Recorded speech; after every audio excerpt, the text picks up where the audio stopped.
Okay, well, I decided to not get a substitute.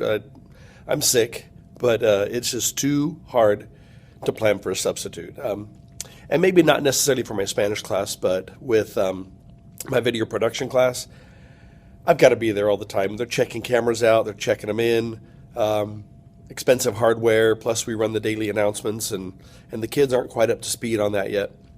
And, I guess that's my own fault for not training them well enough to do the announcements. But anyway, on today's ramble, I want to talk about teachers that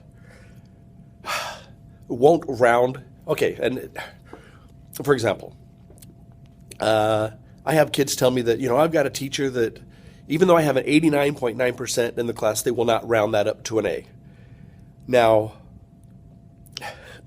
I don't understand that. Because now, and maybe you're thinking, well, I'm a strict teacher. If you're a teacher, maybe you're thinking, well, yeah, they didn't earn it. Well, okay, an 89. What is the difference between an 89.9 and a 90.0?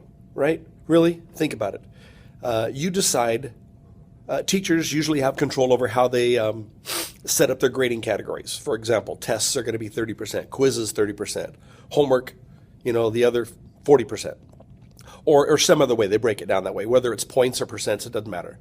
But teachers pick those, okay? You pick those. And if you don't think that a kid with an 89.9 deserves an A, well, what made you pick 30% for tests and not 31 or not 29? Or who's to say that you didn't teach the lesson perfectly every day? That there's not one thing that you could have done better to get that kid to understand 1/10 of 1%. And so if you're that way, come on, get off your high horse and, be flexible, okay? When it comes to credit, okay, at least when it comes to semester grades, yeah, come on, don't be such a jerk that you're gonna hold a kid back for 1/10 of 1% when you can't honestly say that you taught the lesson perfectly, or that you have some magical way of knowing that 30% for tests is the exact percent you need to count tests for. Yeah, pardon my English. Yeah, I can see for progress reports and quarter grades that don't really count. They count for eligibility in sports and stuff, but when you give a kid credit, when it affects GPA, come on, lighten up a little bit.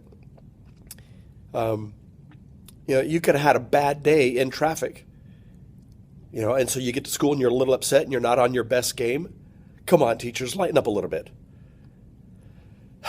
Anyway, that's my rant. I had a few other things I was going to talk about, but I'm not feeling so good. So this is my classroom. Anyway, this is one of my classrooms. I teach Spanish and I teach video production. And anyway, see you tomorrow.